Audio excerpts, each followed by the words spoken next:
যখন ভগবান তোমার উন্নতি করবেন তখন তিনি তোমাকে একা করে দেবেন, তিনি তোমাকে ক্লান্ত বানিয়ে দেবেন, তিনি তোমাকে হতাশ করে দেবেন, কিন্তু তিনি তোমাকে কখনোই হারতে দেবেন না। তাই বলছি বন্ধু, জীবনে হার স্বীকার করো না, ভরসা রাখো ভগবানের প্রতি। ঠিক তোমার সময় ঘুরবেই। কমেন্টে একবার বলে যাও রাধে রাধে।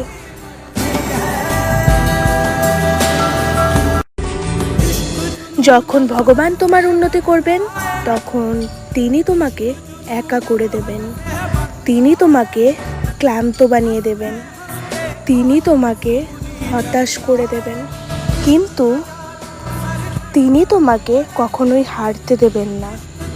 তাই বলছি বন্ধু, জীবনে হার স্বীকার করো না, ভরসা রাখো ভগবানের প্রতি। ঠিক তোমার সময় ঘুরবেই। কমেন্টে একবার বলে যাও রাধে রাধে।